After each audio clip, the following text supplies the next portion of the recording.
দিনাজপুরের খানসামায় আমন কাটা শুরু, ব্যস্ত কৃষক। এসটি বাংলা টিভি, দেশের কল্যাণে অঙ্গীকারবদ্ধ।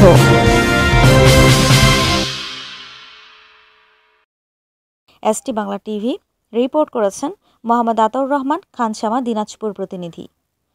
দিনাজপুরের খানসামায় মাঠে মাঠে স্বল্প মেয়াদী উচ্চ ফলনশীল আগাম আমন ধান পাকতে শুরু করায় কাটা ও মাড়াই শুরু করছেন কৃষকরা। এতে করে আগাম আলুসহ শীতকালীন রবি শস্য চাষের জন্য প্রস্তুতি নিচ্ছেন তারা। আগাম ধান কাটা ও মাড়াই শুরু হয় বেশ আনন্দে রয়েছেন কৃষক সহ শ্রমিকরা। ভালো ফলন ও ভালো দাম পাওয়ায় কৃষকের চোখে মুখে এখন আনন্দের হাসি ফুটেছে। ধানের পাশাপাশি গোখাদ্যের জন্য কাঁচা খড়ের ভালো ব্যবসা চলছে। চাহিদা থাকায় মাঠে মাঠে ধানের কাঁচা খড় কেনার জন্য মৌসুমি খড় ব্যবসায়ীরা হুমড়ি খেয়ে পড়েছেন। জমিতে 3 থেকে 4টি ফসল হওয়ায় আর্থিকভাবে লাভবান হচ্ছেন কৃষকরা। আগাম জাতের ধান রয়েছে হাইব্রিড, বিনা 17, বিনা 20, বিএডিসি সহ নানা জাতের ধান। সরেজমিনে গিয়ে দেখা যায় উপজেলার দুবলিয়া, নলবাড়ি, গোয়ালডিহি, হাসিমপুর সহ বিভিন্ন গ্রামগুলোতে আগাম জাতের ধান উৎপন্ন করা হয়। মাঠের পর মাঠ, সবুজের মাঝে পাকা ধান ক্ষেত। আগাম ধান কাটা নিয়ে কৃষকরা ব্যস্ত সময় পার করছেন।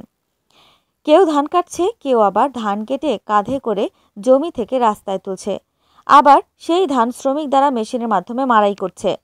নারীরা মাড়াই করা ধান বাতাসে উড়িয়ে পরিষ্কার করছেন। কেউ কেউ ধান মাড়াইয়ের পর শুকানোর কাজে ব্যস্ত রয়েছেন। ধান কাটা মাড়াই শেষে তারা খড় বাজারে বিক্রি করে ভালো লাভবান হচ্ছেন। কৃষক খড় বিক্রি করে কিছুটা চাষের খরচ তুলেছেন।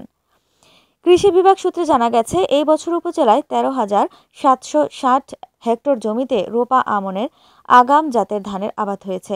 এ পর্যন্ত 150 হেক্টর জমিতে রোপা আমন ধান কর্তন হয়েছে, যার গড় ফলন 6.45 মেট্রিক টন ধানে, যার উৎপাদনের লক্ষ্যমাত্রা 67,170 মেট্রিক টন, যা গত বছরের তুলনায় বেশি। উপজেলার নলবাড়ি এলাকার কৃষক নূর ইসলাম বলেন, আমি এবার 4 বিঘা জমিতে ধান লাগিয়েছি। মোটামুটি হেভি ধান দিয়েছে আল্লাহ এবার। আমার জমিতে 2 বিঘায় 70 মণ ধান আসছে, এতে আমি অনেক খুশি।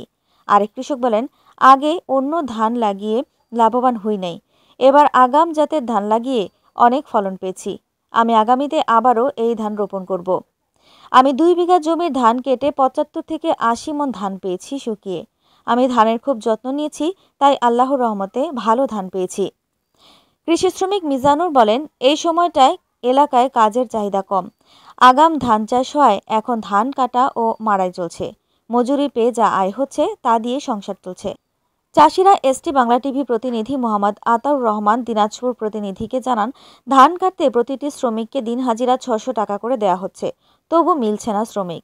উপজেলার কৃষি কর্মকর্তা ইয়াসমিন আক্তার বলেন, চলতি মৌসুমে আবহাওয়া অনুকূলে থাকায় এবং রোগ ও পোকামাকড়ের প্রাদুর্ভাব কম থাকায় এবছর রোপা আমনের উৎপাদন লক্ষ্যমাত্রাকে ছাড়িয়ে যাবে, যা দেশের দক্ষিণাঞ্চলের ফসল হানির ক্ষতি পুষিয়ে নিতে সহায়ক ভূমিকা পালন করবে। কৃষি বিভাগের তৎপরতায় কৃষক আশার স্বপ্ন বুনছে বলে তিনি জানান।